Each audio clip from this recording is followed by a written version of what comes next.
इस सवाल में हमारे पास एक पॉइंट चार्ज प्लस क्यू जो प्लेस किया गया just outside an imaginary hemispherical surface है, यहाँ पे उसके जस्ट आउटसाइड प्लेस कर दिया गया है। हमें कुछ स्टेटमेंट्स दी हुई हैं, उनको बताना है कौन सा करेक्ट स्टेटमेंट है और कौन से गलत स्टेटमेंट है। सबसे पहले हम बारी बारी से इन स्टेटमेंट्स को देखते हैं और उन्हें समझने की कोशिश करते हैं।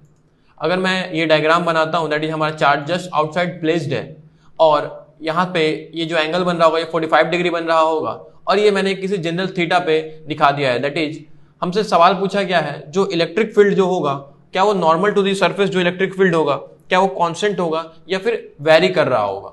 तो हमने क्या बोला कि थीटा पर एक इलेक्ट्रिक फील्ड यहाँ पे दिखा दिया जो कि इस प्लस क्यू चार्ज के द्वारा यहाँ पे कुछ इस डायरेक्शन में एक्ट कर रहा होगा। अब ई का कंपोनेंट हमने नॉर्मल टू द सरफेस अगर लिया तो वो ई कॉस थीटा आ जाएगा। बहुत ही ऑब्वियस सी बात है, जैसे जैसे हम डायमीटर एंड की ओर जा रहे होंगे, दैट इज बेसिकली अगर मैं इस डायमीटर वाली लाइन पे चल रहा हूं और एंड पे पहुंचूं तो थीटा हमारा चेंज हो रहा है। पहले थीटा कुछ जीरो के करीब था, अब वो थीटा बदल रहा होगा तो थीटा की वैल्यू बढ़ रही है, तो कॉस थीटा का वैल्यू कम हो रहा होगा। साथ ही साथ इलेक्ट्रिक फील्ड जैसे जैसे ये दूरी बढ़ते जा रही होगी इलेक्ट्रिक फील्ड घटते जा रहा होगा, तो कॉस थीटा का वैल्यू भी कम हो रहा है और ई का वैल्यू भी कम हो रहा है। तो ई कॉस थीटा जो कि हमारा कंपोनेंट है नॉर्मल टू द सरफेस, उसकी वैल्यू भी जिसको मैंने ई परपेंडिकुलर दिखाया है वो भी डिक्रीज हो रहा होगा। तो एक तो बात तो श्योर शॉर्ट बोला जा सकता है, दैट इज इस सरफेस पे जो ई परपेंडिकुलर कंपोनेंट होगा वो कांस्टेंट ओवर द सरफेस नहीं होगा, वो चेंज कर रहा होगा। दैट मीन्स अगर मैं ये बोलूं कि कांस्टेंट है ई परपेंडिकुलर तो वो एक रॉन्ग स्टेटमेंट हो जाएगा। अब मुझसे पूछा गया है कि जो एक सर्कमफरेंस पे ऑफ द फ्लैट सरफेस है क्या वो एक इक्विपोटेंशियल होगा। तो ठीक है, तो इस क्यू चार्ज से उस सर्कमफरेंस की दूरी अगर मैं देखूं तो हम देख सकते हैं दैट इज √2r और वो हर जगह पे फिक्स है, दैट इज √2r दूरी फिक्स है। तो मैं पोटेंशियल बोल सकता हूं since the circumference is equidistance, तो वो एक इक्विपोटेंशियल मैं बोल सकता हूं कि दैट मींस उसके हर पॉइंट उस सर्कमफरेंस पे सेम पोटेंशियल पे होंगे और वो पोटेंशियल कितना होगा ये भी हम बता सकते हैं, दैट इज KQ/√2r। अब बात आता है flux, that is the electric flux और total flux through the curved and the flat surface वो कितना होगा।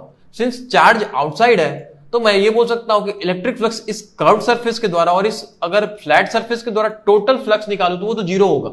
सिंस जितने number of electric field lines inter कर रहे होंगे उतने एग्जिट भी कर जा रहे होंगे।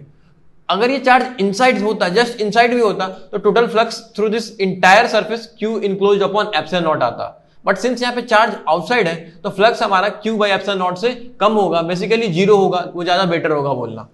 अब आता है कि अगर इंडिविजुअली इस फ्लैट सरफेस से और इस कर्व सरफेस से अगर निकालना होगा तो कितना होगा। हमें ये पता है कि इस फ्लैट सरफेस से इलेक्ट्रिक फील्ड लाइंस बाहर की ओर जा रहा होगा और एरिया वेक्टर भी बाहर होगा।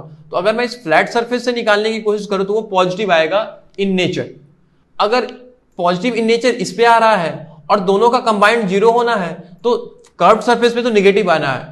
और हम थोड़ा एनालिटिकली भी देखना चाहें तो देख सकते हैं कि एरिया वेक्टर बाहर की ओर होगा और इलेक्ट्रिक फील्ड इनसाइड होगा तो वहां पे ऑब्ट्यूज एंगल बनेगा। तो अगर डॉट प्रोडक्ट करेंगे तो वहां से भी नेगेटिव का हम सेंस ले सकते हैं। और ऐसे भी हमें दिख रहा है कि सिंस फ्लैट सरफेस से पॉजिटिव आएगा फ्लक्स तो इस कर्व सरफेस से नेगेटिव होना पड़ेगा और वो कितना होगा अब हम उसे कैलकुलेट कर लेते हैं। सबसे पहले तो मुझे वो सॉलिड एंगल निकालना पड़ेगा जो कि ये कवर्ड कर रहा है। तो ठीक है, सबसे पहले मैं वो एंगल निकालता हूं।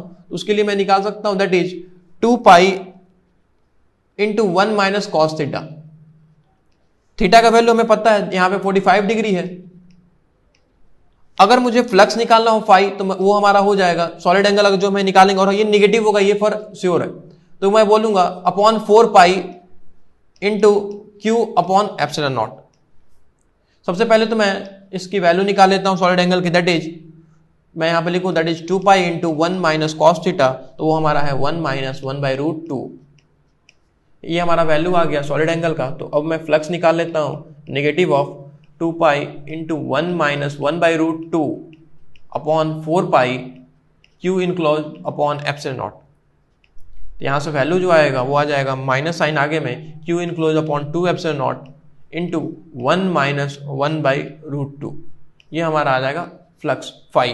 दैट मीन्स -Q/2ε0 × 1 - 1/√2 करेक्ट हो जाएगा। ये हमारा फ्लक्स आ जाएगा थ्रू दी कर्व सरफेस। अगर मुझसे कोई फ्लैट सरफेस से पूछता तो इसी का बस मैं पॉजिटिव ले लेता, दैट इज एक और माइनस मल्टीप्लाई कर लेता तो वो flux through the flat surface आ जाता।